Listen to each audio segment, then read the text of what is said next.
When I found out I was pregnant, I felt like the luckiest person alive.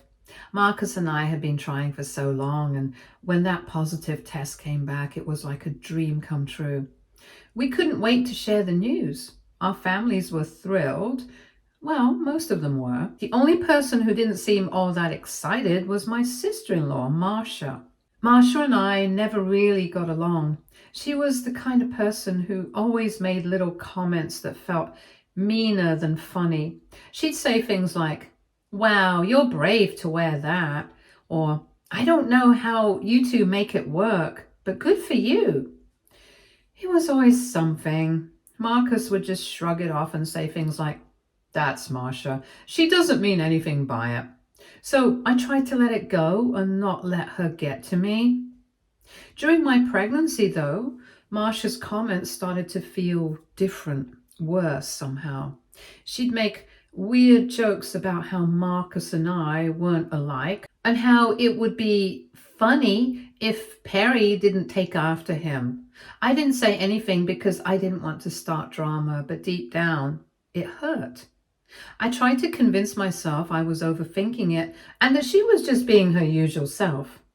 When Perry was born, everything went wrong. I had planned for a smooth delivery, but I ended up needing an emergency C-section.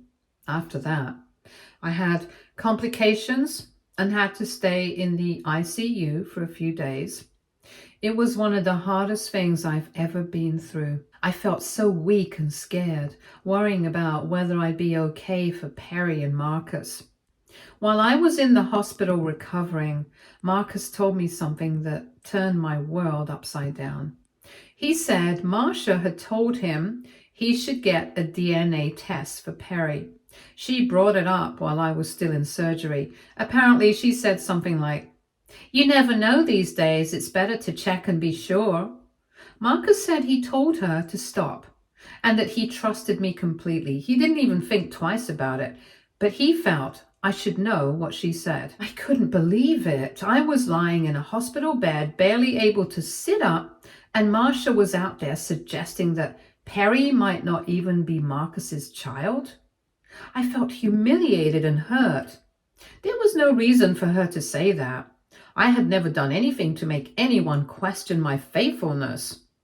It felt like Marcia was trying to tear me down when I was already at my lowest. When I asked Marcus why he didn't shut her down harder or refuse to entertain her nonsense, he said he didn't want to make a scene. He thought just brushing it off would make her stop. He didn't get how serious this was to me. Knowing that Marcia had said such a horrible thing while I was fighting for my life made me feel betrayed, not just by her, but a little by Marcus too. After we brought Pierre home, I tried to move past it, but I couldn't. Marcia kept coming around because she visited my in-laws, Luan and David, a lot.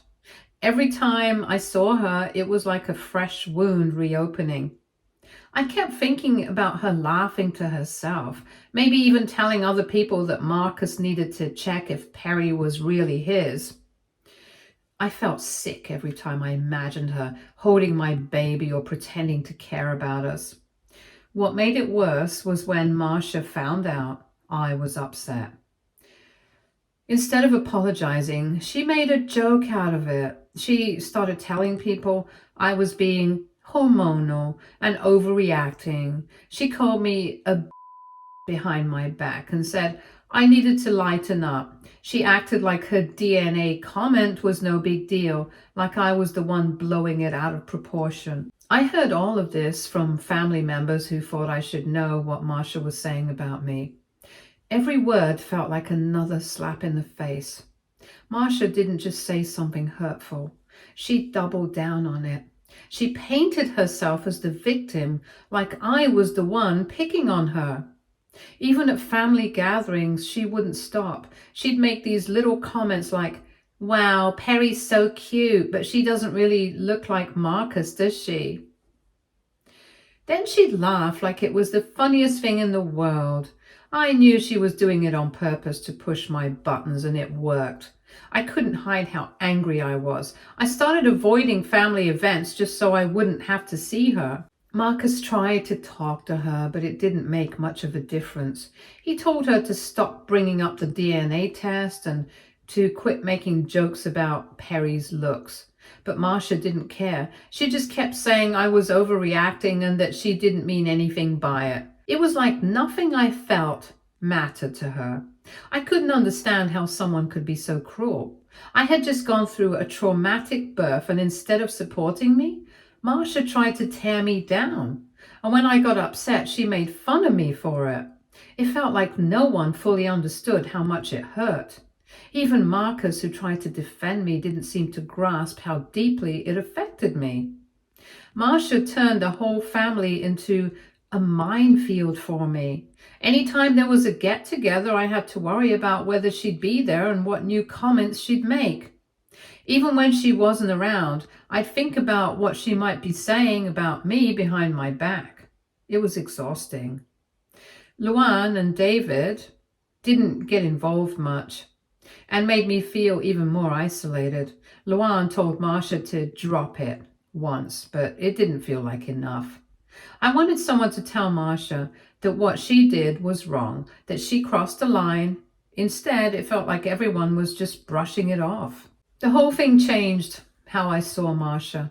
I'd never liked her much, but now I couldn't even be in the same room as her without feeling angry. I didn't want her anywhere near me or Perry. It wasn't just a DNA comment. It was how she refused to apologize or take responsibility for what she did. She acted like I was the problem, not her.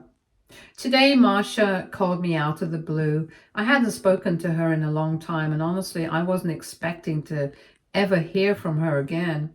After everything she'd done, we weren't exactly on good terms, but this call wasn't like the others from the past. She sounded different, sad, even desperate. She started talking about what had been going on in her life. Marcia had just had a baby, but things had gone completely wrong for her. Her husband, Zach, left her shortly after the baby was born. She explained that Zach had doubts about whether the baby was his. At first, I thought she was exaggerating, but then she admitted that Zach went ahead and got a DNA test done.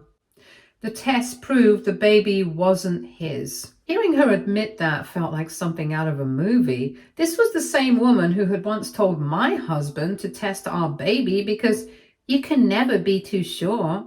She planted doubt in my husband's mind, making my life harder when I was already at my lowest point. And now karma had come around and hit her harder than I could have ever imagined.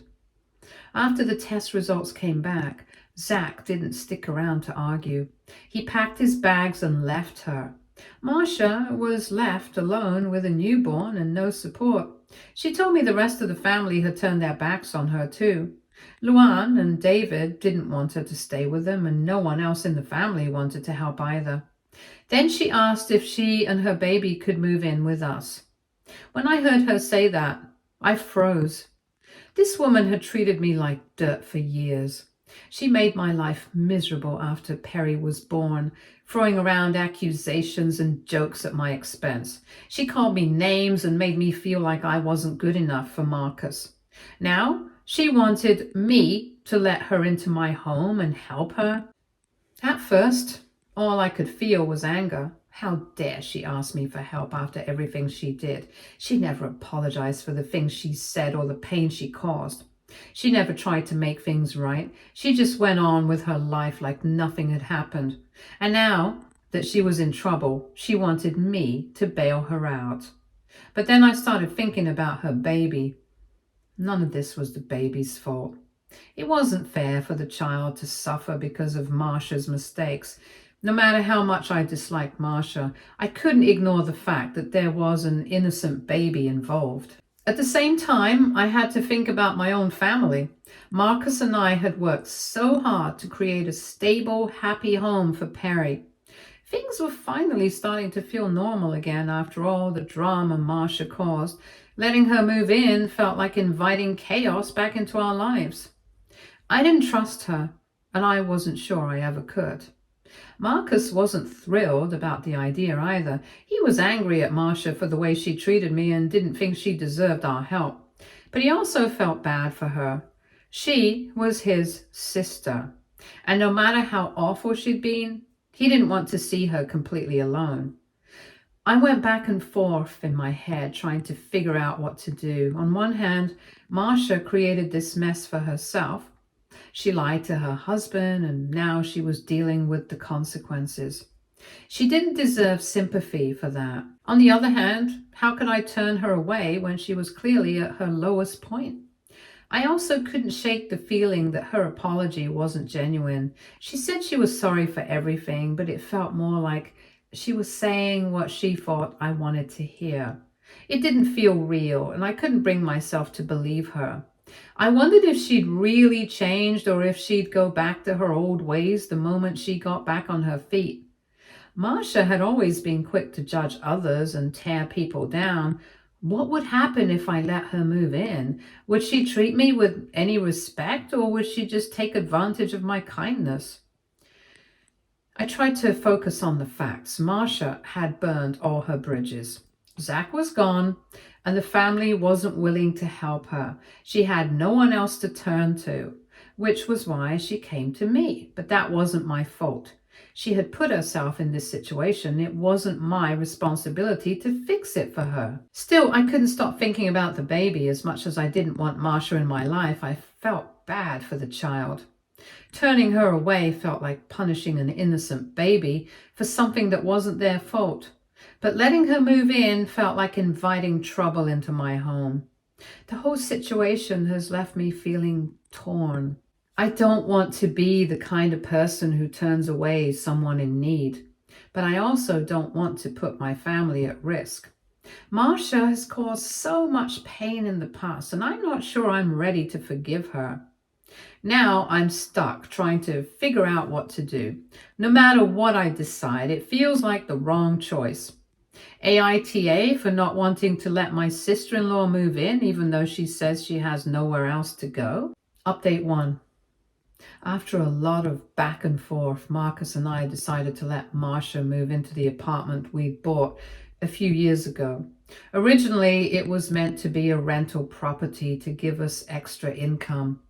But with everything going on, it seemed like the best option for her. She was going through a rough time, and this way, she wouldn't have to live with us directly, but at least she'd have a place to stay. Marcus made it clear that while she wouldn't have to pay rent, she would still need to cover her own bills, utilities, groceries, everything else. It felt fair to us, and Luan and David thought it was generous. Especially given Marcia's situation, they encouraged her to take it, and she agreed. For a while, everything seemed fine. Marcia mostly kept to herself, and we didn't have any issues. Things were still a little awkward between us, but it felt like it might work out if she just stayed in the apartment and figured things out on her own. For a while, the arrangement worked, and I even started thinking we might be able to move past everything. But then something totally unexpected happened. We found out that Zach, Marcia's ex-husband, had filed a restraining order against her. It was shocking.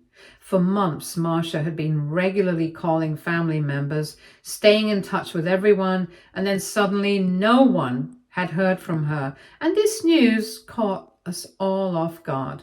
We didn't know what to think. It was just so unexpected. Marcus happened to be talking to Zach about work and decided to ask him what was going on. Zach didn't hold anything back. He told Marcus the whole story. According to Zach, Marcia had been stalking him. She had been showing up at his workplace uninvited, lingering outside his house and following him around.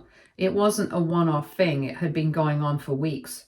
Zach said she was even bothering his family members, showing up at their homes and making them uncomfortable.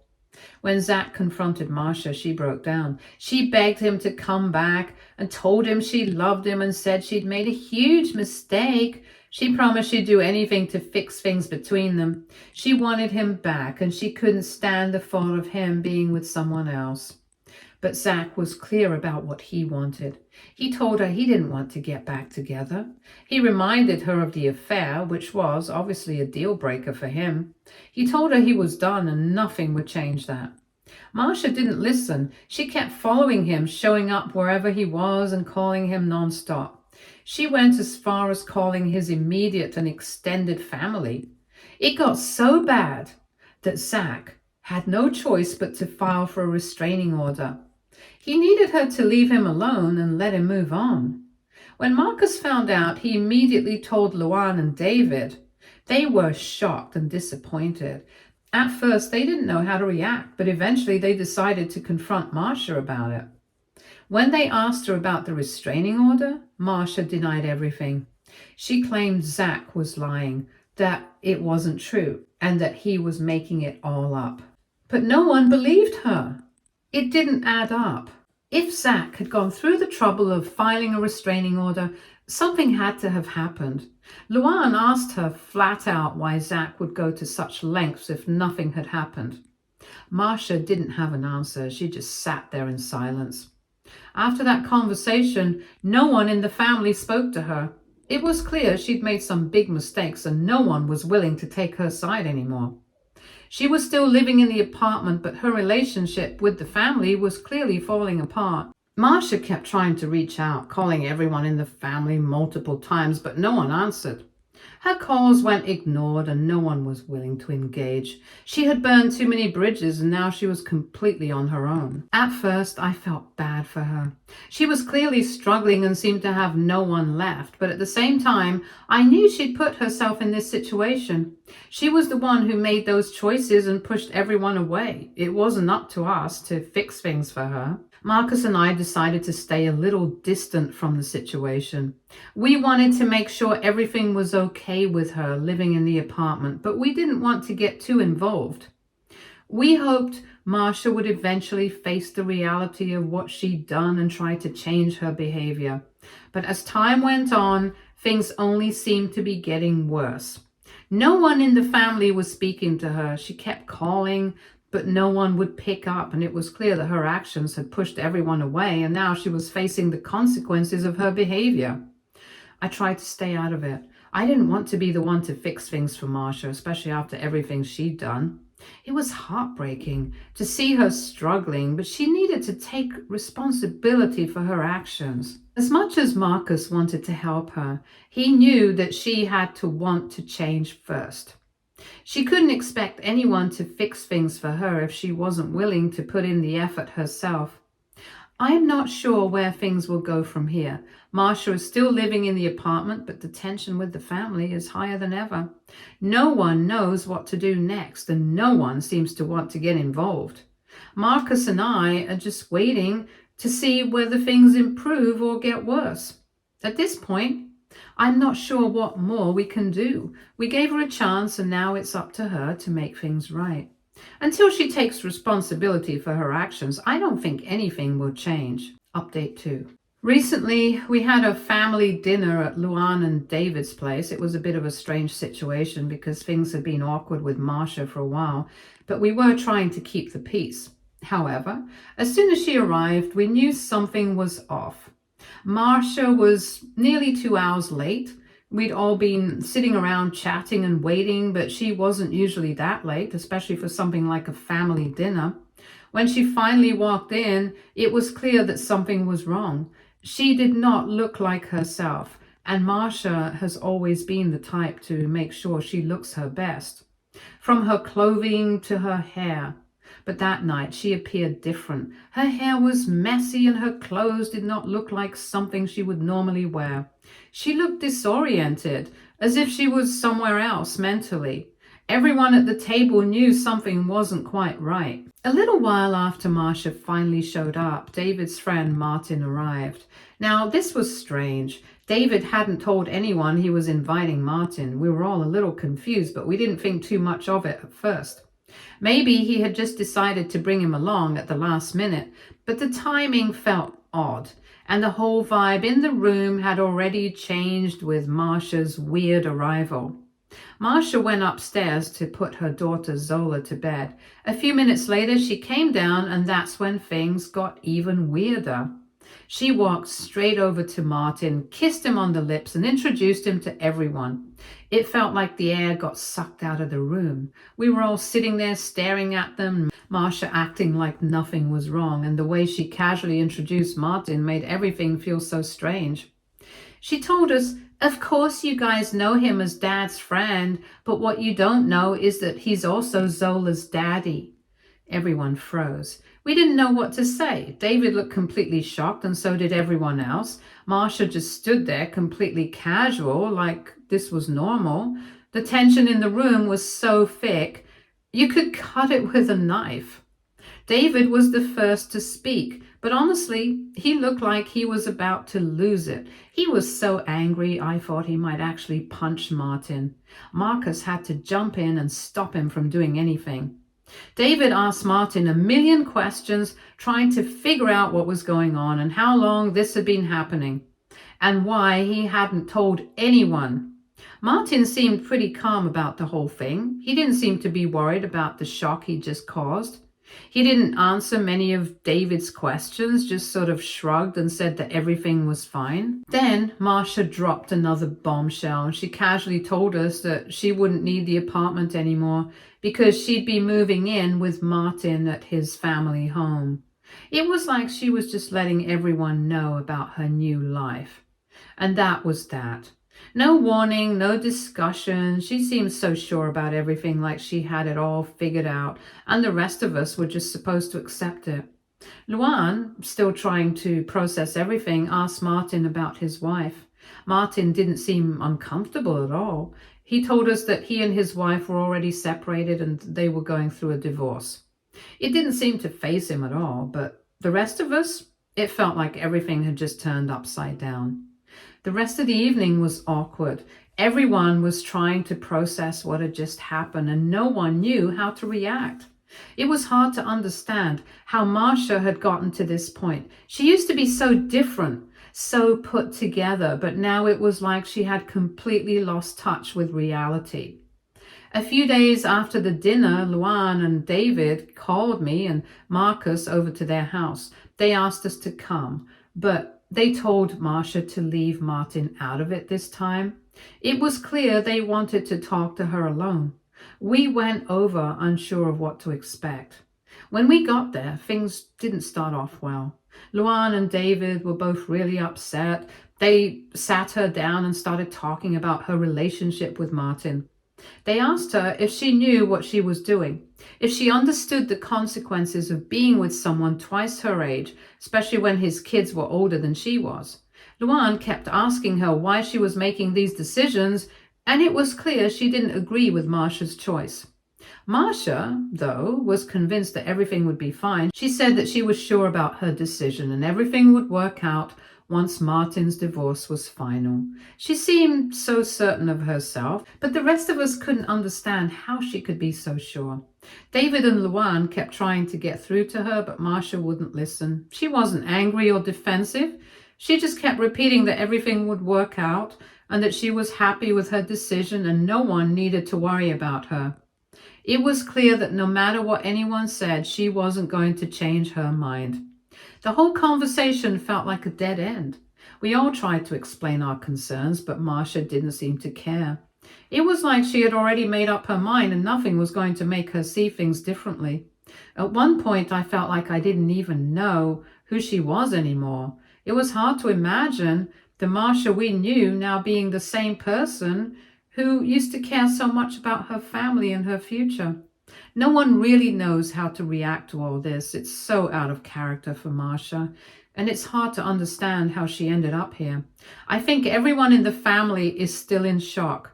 We've tried to talk to her, to tell her that this isn't the right path, but it's like she's in her own little world now, and there's no way to bring her back.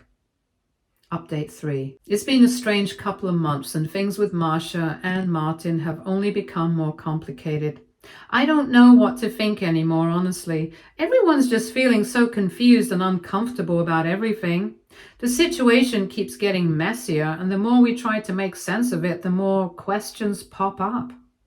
It's hard to keep track of how all this has spiraled. David especially is the most hurt by all of this. Martin has been his friend since high school. They've known each other for decades. David never imagined in a million years that Martin would end up with Marcia. I don't think any of us could have predicted this, and to make it worse, it happened so quickly. It was all just too much, too fast. 2 months ago, Martin's divorce was finalized. I remember when he told everyone about it. It wasn't a surprise since he and Charlotte had been having problems for years, but still, you could tell it hit David hard. They had all been friends for so long, and this was just something no one ever expected. They'd always seemed so solid, like a perfect family. But the next day, right after his divorce went through, Martin proposed to Marcia. Yeah, you read that right. The very next day. I don't even know what to say about that. It was like they were moving in a whirlwind. The proposal was so quick, and the engagement seemed like it came out of nowhere. Marcia, of course, was ecstatic. She was thrilled that things were moving so fast, but for the rest of us, it felt rushed and strange. And then just last week they got married. They didn't waste any time, did they? The wedding was huge, way bigger than anyone expected. Everyone was talking about it. The reception was filled with whispers. People couldn't help but gossip, and I am sure everyone was trying to figure out what was going on behind the scenes. I can't even count how many times I overheard people talking about how bizarre this whole thing was. Luann was telling me how uncomfortable she felt, especially because of her connection with Martin's ex-wife, Charlotte. Charlotte and Luann have been friends for years, and Charlotte has always been a part of our family circle. I know Luann felt really torn about the whole situation. She wasn't sure where her loyalty should lie. But when Charlotte found out about Marcia and Martin's relationship, it was like everything changed. Charlotte's suspicions about Martin having an affair were now confirmed. She felt completely betrayed, and the whole thing turned ugly. It wasn't just the affair, it was the fact that Martin had gotten Marcia pregnant while he was still married to Charlotte. Charlotte just couldn't handle it, and now she'd completely cut Luann off. That's what's been eating at Luann. She's been feeling so guilty about losing Charlotte's friendship. Charlotte's been her friend for decades, and now it feels like their friendship is over just like that. I can tell it's really bothering Luann, and I don't know how to help her. The whole thing is so messy. Charlotte isn't even talking to anyone in the family now, and I'm sure Luann is feeling the weight of it all. As for Marcia, she seems happy, I guess. At least that's how it looks on the surface. She's been posting about her new life with Martin non-stop, acting like everything is perfect. She's got a new husband, and from the outside, it seems like they're living the dream. But I can't help but feel like there's so much more to this story. Something doesn't sit right with me, and I'm not the only one feeling that way. It's hard to trust the situation, especially when there's so much history and so many unresolved issues. We're all skeptical about how this will turn out. Marcia and Martin seem to think everything will work out fine, but I don't know. We've all seen things fall apart before. We saw how quickly things moved between them, and it's just hard to believe that it'll last. I want to be happy for Marcia, but I'm struggling to shake the feeling that she's making a huge mistake. There's just too much baggage, too many people involved with hurt feelings and betrayals. The more I think about it, the more I realize that none of us has really gotten a chance to process everything. We haven't had time to talk about how we feel about all this, and now it's all just happened so quickly. The wedding, the divorce, the way Marcia jumped into this friendship. It's like everything's been happening in fast forward, and we're all left in the dust, trying to catch up. Stay tuned for more stories from our girl relationships.